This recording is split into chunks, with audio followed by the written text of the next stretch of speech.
impacts of trauma. Trauma early in life and throughout the lifespan can actually impact people in a wide range of ways, including their mental health and physical health. It can also impact on how people relate to services, systems and access care. But why is this?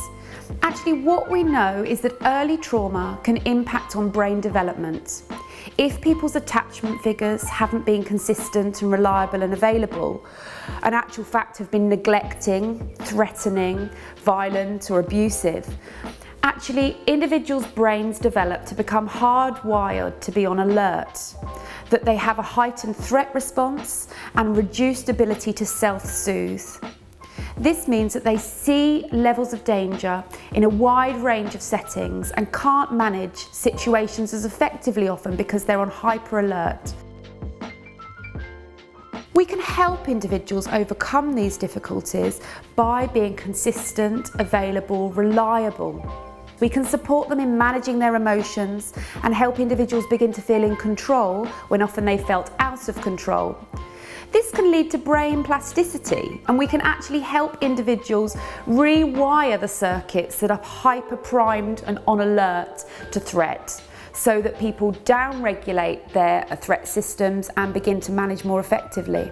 This is what we want to think about as we go through the rest of this course, how we can support people in not feeling under threat and re-traumatised by contact with services, and how they can regain control of themselves and their emotions, feel safe and support their brain development and their relational functioning. It's important that we think about the role of power, inequality and poverty when we're thinking about trauma.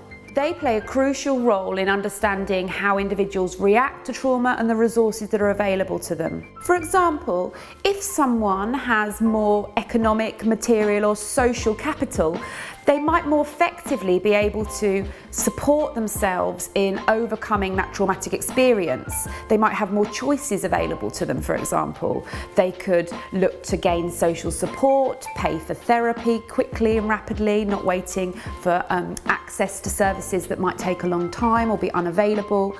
They might be able to move jobs, have a period not working, move home, for example, relocate.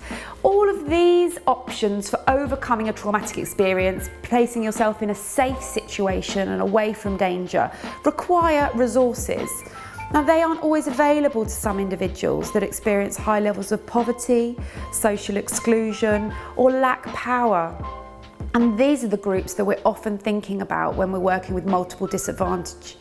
Therefore, we need to understand that that is really important with the groups that we're working with and how we can help them gain as much control and choice in overcoming the difficulties they're experiencing. Because it may impact on how much they can trust us and engage with services. They may find it difficult to open up and seek that support as a result of this disempowered position. Trauma can also impact on how individuals relate to others and access help. If we're thinking about the idea that attachment disruption can really impact on individuals' sense of self, they may not trust others, they may feel that people are inconsistent, unreliable, or actually dangerous and threatening as a result of their traumatic experiences.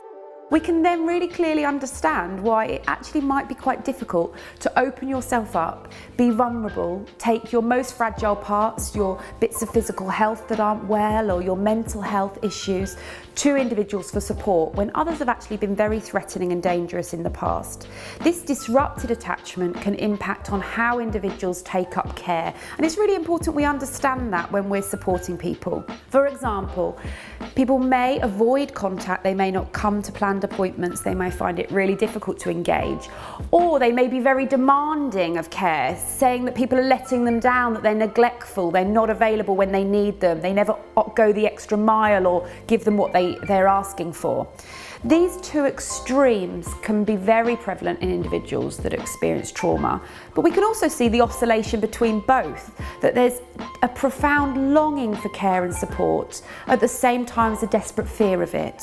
So people might desperately attempt to seek out care, But no sooner are they being offered it that it feels too much, they flee away, so that we might see this as someone can't go to a planned appointment with their GP or the nurse, for example, or with their addictions worker. But then they may present in crisis at A&E, desperately having attempts to seek care and support. These extremes of desperately needing help but fearing it could be explained when we're thinking about a trauma response. Services that also place conditions on people, that you have to meet certain expectations in order to access our service, come to a certain number of appointments or you'll be discharged, come at a particular time, place restriction on individuals that have often felt disempowered and controlled in the past. This is really important, that we can think, how can we meet our service criteria whilst allowing the individual as much freedom and control as possible, because we're understanding that it could re-traumatise individuals with our trauma lens. We'll go on to think throughout the rest of this course about ways that you can be more trauma informed when working with individuals with complex needs.